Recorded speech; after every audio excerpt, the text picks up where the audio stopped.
ഈ നഗരത്തിൽ ഉൽപ്പാദിക്കപ്പെടുന്ന മുഴുവൻ വേസ്റ്റും സംസ്കരിക്കാനുള്ള ഒരു സംവിധാനത്തിലേക്ക് കൊച്ചി നഗരസഭ മാറാൻ സാധ്യമാകും. 80% ഇപ്പോൾ സംസ്കരിച്ചു പോകുന്നുണ്ട്. പക്ഷേ അതുമായി സഹകരിക്കാത്ത ആളുകളോടൊന്ന് അലസമായി വലിച്ചെറിയുന്നതാണ്. പഴയ നഗരമൊന്നുമല്ലല്ലോ. പഴയ നഗരത്തിലേക്ക് കടന്നൊരു പല സ്ഥലങ്ങളിലും കൂമ്പാരമായ വേസ്റ്റും സീറോ വേസ്റ്റ് നഗരമാക്കി മാറ്റാനാണ് നഗരസഭ ഉദ്ദേശിക്കുന്നത്.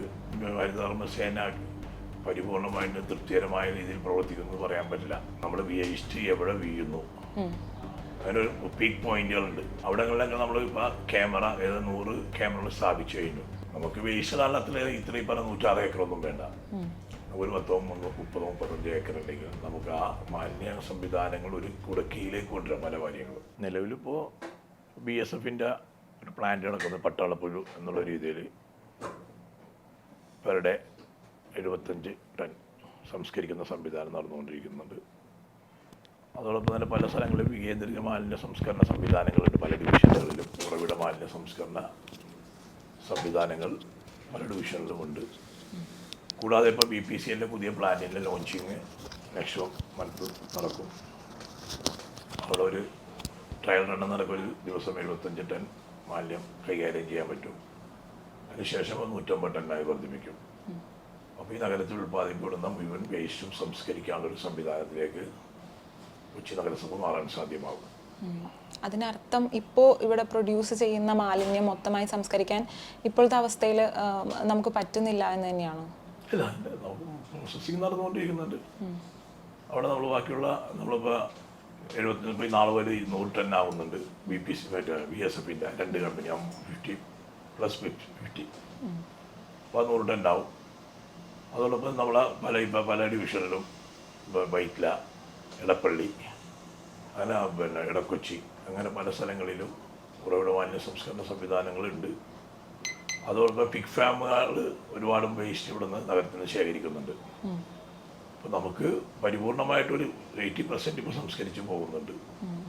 അപ്പോൾ ഒന്നുകൂടെ ടൈറ്റ് ചെയ്ത് നമ്മളത് പുതിയ 75 ടന്നും കൂടെ വരുമ്പോൾ പരിപൂർണമായിട്ടും നമ്മൾ ഒരു ദിവസം 175 ടൺ മാലിന്യ സംസ്കരണ സംവിധാനത്തിലേക്ക് നഗരസഭ മാറാൻ സാധിക്കും. കൊച്ചിയിൽ പലയിടങ്ങളിലായിട്ടും വേസ്റ്റുകൾ ഇങ്ങനെ പബ്ലിക്കായി കിടക്കുന്നത് നമുക്ക് കാണാൻ പറ്റുന്നുണ്ട്. അതിന് ഓരോ സൈഡിൽ നിന്നും നിർമ്മാർജ്ജനം ചെയ്ത് വരുന്നുണ്ടോ നഗരസഭയുടെ നേതൃത്വത്തിൽ? ഓൺഗോയിങ് ഒരു നടപടിക്രമങ്ങളാണല്ലോ.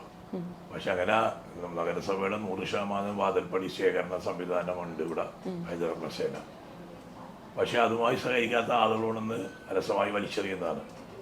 അത്തരത്തിൽ എറിയുന്ന ആളുകളുടെ മേലെ വലിയ പിഴ 1 കോടി സംതിങ് ഇപ്പോൾ പിഴ ഈടാക്കിയിട്ടുണ്ട്. സംസ്ഥാന ഗവൺമെൻറ്റും പല പ്രഖ്യാപനങ്ങളും നടത്തിയിട്ടുണ്ട്, കാണിച്ചു കൊടുക്കുന്നുള്ള പാരിതോഷികങ്ങളടക്കമുള്ള.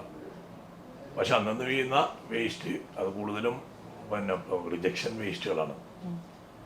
അജൈവ മാലിന്യങ്ങളാണ് കൂടുതലും. അപ്പോൾ അജൈവ മാലിന്യങ്ങൾ അത് അന്ന് രാവിലെ ഇറങ്ങി അത് കളക്ട് ചെയ്ത് നമ്മൾ RRFിൽ കൊണ്ടുപോയി അതുമായി ഒരു ഏജൻസിനെ 2 ഏജൻസികളെ ചുമതലപ്പെടുത്തിയിട്ടുണ്ട്. അത് സിമെൻറ്റ് കമ്പനിയിലേക്ക് അയക്കുന്ന നടപടി നടന്നുകൊണ്ടിരിക്കുന്നത്.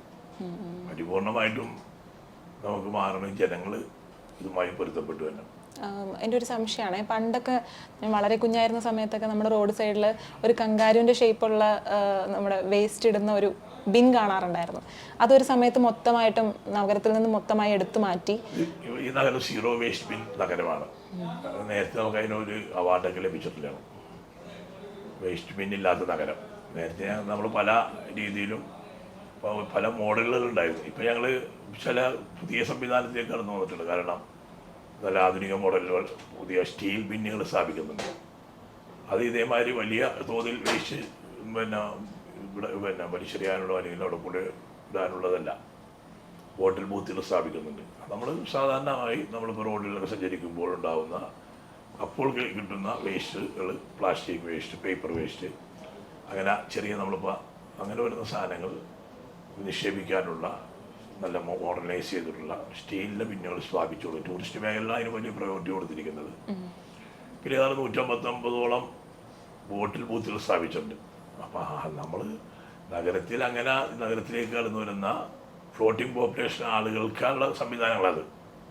നമ്മൾ നഗരത്തിൻ്റെ കാഴ്ചകൾ കാണാൻ കടന്നു വരുന്ന വരുന്ന ആളുകൾക്കുള്ള സംവിധാനം എന്ന നിലക്കാണ് അതിന് വലിയ പ്രയോറിറ്റിയോട് ചെയ്യുന്നത്.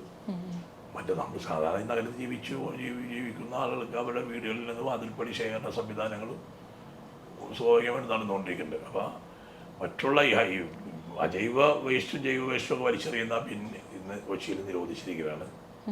കാരണം മെട്രോ നഗരം പോലുള്ള ഒരു നഗരത്തിൽ നമ്മൾ ആളുകൾക്ക് അങ്ങനെയുള്ള സൗകര്യം ഉണ്ടാക്കി കൊടുക്കുക. അവർ മുഴുവൻ അതിന് നമുക്ക് താങ്ങാവുന്നതിനും അപ്പുറമുള്ള പല വേസ്റ്റുകളോടെ കൊണ്ടുവന്ന് വലിച്ചെറിയും. പക്ഷേ ഞങ്ങളുടെ അനുഭവത്തിൻ്റെ വെളിച്ചത്തിലാണ് 2006 2007 ആ ഒരു സംവിധാനത്തിൽ മാറ്റം വരുത്തി. ഈ സീറോ വേസ്റ്റ് ബിൻ എന്ന് പറയുന്ന ആ ഒരു പദ്ധതിക്ക് തുടക്കമിട്ടതിന് ശേഷം നഗരത്തിന്റെ രൂപം മാറിയതായിട്ട് എപ്പോഴെങ്കിലും കണ്ണിൽ പെട്ടിട്ടുണ്ടോ? വലിയ മാറ്റങ്ങൾ ഉണ്ടായിട്ടുണ്ടല്ലോ. പഴയ നഗരമൊന്നും അല്ലല്ലോ. പഴയ നഗരത്തിലേക്ക് കടന്നവരും പല സ്ഥലങ്ങളിലും കൂമ്പാരമായ വേസ്റ്റും മറ്റുള്ള സംവിധാനമൊക്കെ ഇടുന്നു. അപ്പോൾ അത് മാറ്റം വന്നു. ഒരുപാട് മാറ്റങ്ങളുണ്ടായി. പക്ഷേ ഏതൊരു പദ്ധതിയും 100% പരിപൂർണമായിട്ടും അല്ലല്ലോ. അത് ജനങ്ങളതുമായി സഹകരിക്കണം. നമ്മളിപ്പോൾ ഏത് പദ്ധതികളും ആവിഷ്കരിച്ച് നടപ്പിലാക്കുമ്പോൾ നമ്മൾ ആഗ്രഹിക്കുന്ന സീറോ വേസ്റ്റ് നഗരമാണ്. അതിനുള്ള സംവിധാനങ്ങളാണ് ഈ മുന്നൊരുക്ക പ്രവർത്തനങ്ങളാണ് ഇപ്പോൾ നടത്തിക്കൊണ്ടിരിക്കുന്നത്.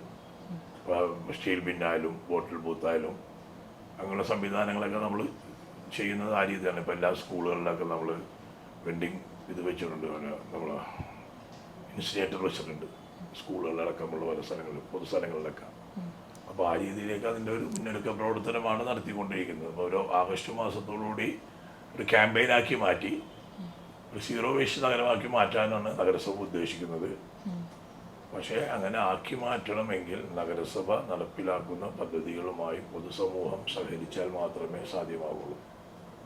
ഈ ഹരിതകർമ്മസേനയല്ലേ വീട്ടിൽ നിന്നും കളക്ട് ചെയ്യുന്നത് വേസ്റ്റ്, അത് കൃത്യമായി എല്ലാ വീടുകളിൽ നിന്നും കളക്ട് ചെയ്യപ്പെടുന്നുണ്ടോ? ഫ്ലാറ്റുകളാണെങ്കിൽ പോലും എത്രയധികം കുടുംബങ്ങളാണ് ഒരു ഫ്ലാറ്റിനുള്ളിൽ ഉണ്ടാവുക, അവരിൽ നിന്നെല്ലാം കൃത്യമായി വേസ്റ്റ് കളക്ട് ചെയ്യപ്പെടുന്നുണ്ടോ എന്നുള്ള രീതിയിലുള്ള അന്വേഷണം നഗരസഭയുടെ ബിൽഡിങ്ങുകളിൽ ഉറവിട മാലിന്യ സംസ്കരണ സംവിധാനം ഏർപ്പെടുത്തുന്നത് ഗവൺമെൻറ് മാൻഡേറ്റാണ്, ചെയ്തിരിക്കണം. കാരണം അവരവിടെ ഉൽപ്പാദിപ്പിക്കുന്ന വേസ്റ്റ് അവിടെ തന്നെ സംസ്കാരം. ഇവിടെ നമ്മൾ 2012 അങ്ങനെ ഒരു 70% അങ്ങനെ വന്നിട്ടുണ്ടായിരുന്നു. 70% ബിൽഡിങ്ങുകളും സ്വയം ഉൽപ്പാദിപ്പിക്കുന്ന വേസ്റ്റ് അവിടെ തന്നെ സംസ്കരിക്കാനുള്ള സംവിധാനങ്ങൾ ഹിഡായ് ക്ലീൻ സിറ്റി മൂവ്മെൻ്റ് എന്നും പറഞ്ഞ് നമ്മൾ ബിൽഡേഴ്സ് അസോസിയേഷൻ്റെ ഒരു ഏജൻസി ഉണ്ട്. അതവരെ ഈ നല്ല രീതിയിൽ നടന്നു പോകുന്നുണ്ടായിരുന്നു. അതോടൊപ്പം തന്നെ നഗരസഭയുടെ നിർദ്ദേശം കൊടുത്തിട്ടുണ്ട്, നിങ്ങൾ ഉൽപ്പാദിപ്പിക്കുന്ന വേസ്റ്റ് നിങ്ങൾ തന്നെ എൻ്റെ വേസ്റ്റ് എൻ്റെ ഉത്തരവാദിത്തമാണ്, കാഴ്ചപ്പാടാണ്. ബാക്കിയുള്ള അത് പരിപൂർണമായിട്ടും ഹരിതകർമ്മസേന പരിപൂർണമായിട്ടും തൃപ്തികരമായ രീതിയിൽ പ്രവർത്തിക്കുന്നത് പറയാൻ പറ്റില്ല. പല സ്ഥലങ്ങളിലും നല്ല രീതിയിൽ നടക്കുന്നുണ്ട്, പല സ്ഥലങ്ങളിൽ മറ്റുള്ള രീതിയിൽ നടക്കുന്നുണ്ട്. അപ്പോൾ അതൊരു പോയിന്റാണ്. അപ്പം കൃത്യമായി എല്ലായിടത്തും നടക്കുന്നുണ്ടോ എന്ന് നമുക്ക് ഉറപ്പ് പറയാൻ പറ്റില്ല. അതുമായി ബന്ധപ്പെട്ടുള്ള പരിശോധനകൾ നടത്തുന്നുണ്ട്, അതുമായി ബന്ധപ്പെട്ട നിർദ്ദേശങ്ങൾ കൊടുക്കാറുണ്ട്. അപ്പോൾ ഈ ഒരു സാഹചര്യത്തിൽ നമുക്കിപ്പം MP രാജേഷ് സാറിൻ്റെ ഒരു പോസ്റ്റ് കണ്ടിരുന്നു. അടുത്ത് നമ്മൾ 3 മടങ്ങ് പിഴയുടെ 3 മടങ്ങ് നമുക്ക് പാരിതോഷികമായിട്ട് ഇനി ആരെങ്കിലും വേസ്റ്റ് എറിയുന്നത് കണ്ടിട്ടുണ്ടെങ്കിൽ അയാൾക്ക് കൊടുക്കാമെന്നുള്ള രീതിയിലൊരു പ്രഖ്യാപനം കണ്ടിരുന്നു. അപ്പോൾ നമുക്ക് അത്തരത്തിലുള്ള കാര്യങ്ങൾ, അപ്പോൾ ഈ പഴുതടച്ചിട്ടുള്ള ഒരു സംഭരണം ഇല്ലാത്ത പക്ഷം നമുക്ക് എങ്ങനെയാണ് അത്തരത്തിലുള്ള നടപടികൾ? നഗരസഭ അതുമായി ബന്ധപ്പെട്ട് ഇപ്പോൾ 148 ക്യാമറകൾ സ്ഥാപിക്കുന്നു. നമ്മൾ വേസ്റ്റ് എവിടെ വീഴുന്നു അതിനൊരു പീക്ക് പോയിന്റുകളുണ്ട്. ഒന്ന് നമ്മൾ അതിർത്തികൾ ഷെയർ ചെയ്യുന്ന സ്ഥലങ്ങൾ, മറ്റു മുനിസിപ്പാലിറ്റി പഞ്ചായത്തുകളുടെ അതിർത്തി ഷെയർ ചെയ്യുന്ന ബോർഡർ പോയിന്റുകൾ, പിന്നെ സ്ഥിരമായി വേസ്റ്റ് നിക്ഷേപിക്കുന്ന അവിടങ്ങളിലൊക്കെ നമ്മൾ ഇപ്പോൾ ക്യാമറ 100 ക്യാമറകൾ സ്ഥാപിച്ചു കഴിഞ്ഞു. പോലീസുമായി സഹകരിച്ച് നഗരത്തിൻ്റെ അകത്ത് 300 ക്യാമറകളാണ് സ്ഥാപിക്കുന്നത്. ഇപ്പോൾ 100 അതിൻ്റെ സ്ഥാപിച്ചു. അതിൻ്റെ കൺട്രോൾ റൂം യാത്ര ഓഡിറ്റോറിയത്തിൽ അതിൻ്റെ ഒരു 80% അതിൻ്റെ വേല പൂർത്തീകരിച്ചു. ഇനി ഒരു 48 ക്യാമറ എന്ന് വെച്ചാൽ നമ്മൾ ഒരു ഡിവിഷനിൽ 2 പോയിന്റുകൾ എടുത്തുകൊണ്ട് 2 പോയിന്റുകളിൽ വെച്ച് അത് കൺട്രോൾ ചെയ്യുന്ന രീതിയിൽ കൺട്രോൾ റൂം സ്ഥാപിച്ച് ഇത്തരം ആളുകളെ പിടിച്ച് വലിയ പിഴ ഈടാക്കാനുള്ള ഒരു നടപടിക്രമങ്ങളാണ് നഗരസഭ ആ ഒരു രീതിയിൽ പ്രവർത്തിക്കുന്നത്. അതല്ലാതെ തന്നെ നൈറ്റ് സ്ക്വാഡുകളുടെ സംവിധാനങ്ങളുണ്ട്. വേസ്റ്റ് സ്ഥിരമായി വലിച്ചെറിയുന്ന പോയിന്റുകളിൽ നൈറ്റ് സ്ക്വാഡിനെ നിർത്തി അവരെ വാഹനങ്ങളെ കണ്ടുകെട്ടി അവർക്ക് പഴയ നൽകിക്കൊള്ളുന്ന ആ ഒരു പ്രക്രിയയും നടക്കുന്നുണ്ട്. ഒരുപക്ഷെ നമുക്ക് കൃത്യമായിട്ട് വീട്ടിൽ നിന്നും കൃത്യമായി വേസ്റ്റ് കളക്ട് ചെയ്യുന്നില്ല എന്നൊരു അപാകത ഉണ്ട് എങ്കിൽ നമുക്ക് എങ്ങനെയാണ് വേസ്റ്റ് പിന്നീട് നമ്മൾ നിർമ്മാർജ്ജനം ചെയ്യാന്നുള്ള ഒരു കൺഫ്യൂഷൻ? വേസ്റ്റ് കൃത്യമായി അതിന് മോണിറ്റർ ചെയ്യാനുള്ള ഹെൽത്ത് സർക്കിൾ ഓഫീസുകളുടെ HMമാർ JHMമാരുണ്ട്. അത് ശ്രദ്ധയിൽപ്പെട്ട് ചെയ്യാത്ത ആളോട് നടപടി സ്വീകരിക്കും. പ്ലാസ്റ്റിക് വേസ്റ്റുകളുടെ എങ്ങനെയാണ് ഹരിതകർമ്മസേന ഡീൽ ചെയ്യുന്നത്? ആഴ്ചയിൽ ഒരു ദിവസം അതിന് ഷെഡ്യൂളുണ്ട്. ഇന്ന ദിവസം ഇന്ന സാധനങ്ങൾ ശേഖരിക്കും, അതിന്റെ പേയ്മെന്റും കാര്യങ്ങളും എങ്ങനെയാണ്? ഇപ്പോൾ നമ്മൾ വീട്ടിൽ വന്ന് കളക്ട് ചെയ്യുന്ന സമയത്ത് ആളുകളിൽ നിന്ന് പൈസ ഈടാക്കിക്കൊണ്ട് തന്നെയാണല്ലോ വേസ്റ്റ് എടുത്തുകൊണ്ട് പോകുന്നത്. അതിന്റെ നിരക്കൊക്കെ എങ്ങനെയാണ്? 150 രൂപയാണ് ഇപ്പോഴത്തെ നിരക്ക്. 200 രൂപയായിട്ട് വർദ്ധിപ്പിക്കുന്നുണ്ട്. അപ്പോൾ ഇവിടെ ഒരു ബൈലോ ഉണ്ട്.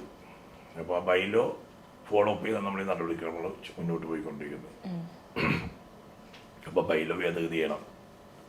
150 രൂപ കുറവാണെന്നുകൊണ്ട് 200 രൂപ ആക്കി വർദ്ധിപ്പിച്ചിട്ടുണ്ട്. അത് കൗൺസിൽ അംഗീകരിച്ച് ബൈലോ ഭേദഗതി ചെയ്ത് ഗവൺമെൻറ് അംഗീകാരത്തോടെ നടപ്പിലാക്കും. പക്ഷെ ഓരോരോ പ്രദേശങ്ങളിലും വേസ്റ്റ് കൈകാര്യം ചെയ്യുന്നുണ്ടെന്ന് അവിടുത്തെ ആളുകൾ നഗരസഭയുടെ ശ്രദ്ധയിൽപ്പെടുത്തിയാൽ നടപടി സ്വീകരിക്കും. അത് ഒരു ഷെഡ്യൂൾ കറക്റ്റായിട്ട് പോകാനുള്ള നിർദ്ദേശങ്ങൾ നൽകും. ബ്രഹ്മപുരം പ്ലാന്റിന് തീ പിടിച്ച സമയത്ത് 2023 ഇതുപോലെ പലയിടങ്ങളിൽ നിന്നും വേസ്റ്റ് കളക്ട് ചെയ്യാൻ കൃത്യമായി വരാതിരിക്കുകയും ആളുകൾ ബുദ്ധിമുട്ടുകയും ചെയ്തൊരു സാഹചര്യം ഉണ്ടായിരുന്നു. അപ്പോൾ ആ സമയത്തൊക്കെ എങ്ങനെയാണ് ഇത് ഡീൽ ചെയ്തിട്ടുണ്ടായിരുന്നത്? ഒരു പ്ലാന്റ് തീയുടെ ഒരു കാഷ്വാലിറ്റി അല്ലേ. കാഷ്വാലിറ്റി ഉള്ള സമയങ്ങളിൽ നമുക്ക് ചിലപ്പോൾ അവിടെയും കൂടുതൽ നമ്മൾ ഫോക്കസ് ചെയ്യുന്നത്. അപ്പോൾ ആ പ്ലാന്റിലേക്ക് വേസ്റ്റ് പോകുന്നത് നിന്നുപോയി. അപ്പോൾ അങ്ങനെ ശേഖരിക്കുന്ന വേസ്റ്റ് ആ പ്ലാന്റിൽ എത്തിക്കാൻ പറ്റാണ്ടാകുമ്പോൾ ചില കുറച്ച് അത്യാവശ്യം ഒരു സമയം നടക്കുമ്പോൾ നമ്മൾ കാഷ്വാലിറ്റി ഉള്ള സമയത്ത് ഒരു പ്രവർത്തനം ഒന്ന് താൽക്കാലികം ഒരാഴ്ചത്തേക്ക് ഒന്ന് സ്ലോ ആകും. അതിനുശേഷം വീണ്ടും പഴയപടി പിന്നെ ക്ലിയറായിട്ട് പോയിക്കൊണ്ടിരുന്നു. ആ സമയത്തുള്ള ഒരു അത്യാവശ്യം സംഭവിച്ചപ്പോൾ ബ്രഹ്മപുരത്തേക്ക് ഇവിടെ നിന്ന് ശേഖരിക്കുന്ന വേസ്റ്റ് അങ്ങോട്ട് കൈകാര്യം ചെയ്യാൻ സാധിക്കാത്തൊരവസ്ഥയാണ്. കാരണം അവിടുത്തെ ജനങ്ങളുടെ പ്രശ്നങ്ങൾ, അപ്പോൾ പൊതുസമൂഹത്തിൻ്റെ വിഷയം, ഒരുപാട് ഇഷ്യൂസ് ഉണ്ടായിരുന്നു. ഒരുപാട് ആഴ്ചകളോളം ചർച്ച ചെയ്ത ഒരു വിഷയമാണ്. അപ്പോൾ അങ്ങനെ ചെറിയൊരു ഇഷ്യൂസ് ഉണ്ടായിരുന്നു. സ്വാഭാവികമായിട്ട് ഒരാഴ്ചയ്ക്ക് ശേഷം പരിഹരിക്കാൻ സാധിച്ചു. 18 ഏക്കറോളം ബ്രഹ്മപുരം പ്ലാന്റിലെ പ്രദേശത്തെ മുഴുവൻ വൃത്തിയാക്കി എന്നുള്ളൊരു അച്ചീവ്മെന്റ് പറയുന്നുണ്ടായിരുന്നു നഗരസഭ. അപ്പോൾ അത് ആ ഒരു സംഭവത്തെ എങ്ങനെയാണ് മറികടന്നതും അതിൻ്റെ ഒരു പിന്നീടുണ്ടായ ഒരു മാറ്റം? വർഷങ്ങളായിട്ട് കിടന്ന ഇപ്പോൾ ഈ അക്യൂമുലേറ്റ് ചെയ്യുന്ന ഏതാണ്ട് 800 ടൺ വേസ്റ്റ് ഉണ്ടായിരുന്നു. ആ 800 ടൺ വേസ്റ്റ് ബയോമൈനിങ് ചെയ്തൊരു പൂന പൈസ ഒരു കമ്പനിക്ക് കൊടുത്ത് ഏതാണ്ട് 82 കോടി 90 കോടി രൂപ ചെലവഴിച്ചിട്ട് അതിനിപ്പോൾ 90% നിലവിലുള്ള മെഷർമെൻറ്റ് പ്രകാരം തീർന്നു. 95% ഒരു 10% ബാലൻസ് ഉള്ളൂ. അതിനുശേഷം അഡീഷണലായിട്ട് വന്ന വേസ്റ്റ് അവിടെ പൂർത്തീകരിച്ച് കഴിഞ്ഞിട്ടുണ്ടെങ്കിൽ അവിടെ വളരെ നന്നായി നമ്മൾ ബ്രഹ്മപുരത്തൊരു നല്ലൊരു മാസ്റ്റർ പ്ലാൻ തയ്യാറാക്കി അവിടെ നമുക്ക് വേസ്റ്റ് കാലത്തിൽ ഇത്രയും പറഞ്ഞ 106 ഏക്കറൊന്നും വേണ്ട. ഒരു 35 ഏക്കർ ഉണ്ടെങ്കിൽ നമുക്ക് ആ മാലിന്യ സംവിധാനങ്ങൾ ഒരു കുടക്കീയിലേക്ക് കൊണ്ടുവരാം. പല കാര്യങ്ങളും ബാക്കിയുള്ള ഏരിയ പൊതുസമൂഹത്തിന് പ്രയോജനപ്പെടുന്ന അല്ലെങ്കിൽ നമുക്ക് പൊതുകൾക്ക് ആസ്വദിക്കാൻ പറ്റാവുന്ന എന്തെങ്കിലും സംവിധാനങ്ങൾ ഒരുക്കണമെന്നാണ് മേയറടക്കമുള്ള ആളുകൾ ചിന്തിക്കുന്നത്. അതുമായി ബന്ധപ്പെട്ട് നമ്മുടെ വേൾഡ് ബാങ്ക് പ്രോജക്റ്റായി കേരള സോളിഡ് വേസ്റ്റ് മാനേജ്മെൻറ്റ് പ്രോജക്റ്റുമായിട്ട് ചർച്ച നടത്തിയിട്ടുണ്ട്. അവിടെ ഒരു മാസ്റ്റർ പ്ലാൻ തയ്യാറാക്കി ഏതെല്ലാം എങ്ങനെ വരുന്നുള്ള ഒരു സിസ്റ്റം കൊണ്ടുവന്ന് ബാക്കിയുള്ള സ്ഥലം നമുക്ക് എന്തെല്ലാം ആവശ്യങ്ങൾക്കായി പ്രയോജനപ്പെടുത്താമെന്നുള്ള ഇതൊരു ചർച്ച നടന്നുകൊണ്ടിരിക്കുക. അതിൻ്റെ പ്ലാൻ തയ്യാറായിക്കൊണ്ടിരിക്കുന്നുണ്ട്. 700 കോടിയുടെ പ്ലാൻ വരുന്നുണ്ടെന്ന് പറഞ്ഞത് അതാണോ? അതൊക്കെ ടോട്ടൽ അതായിരിക്കും. Subscribe to One India and never miss an update.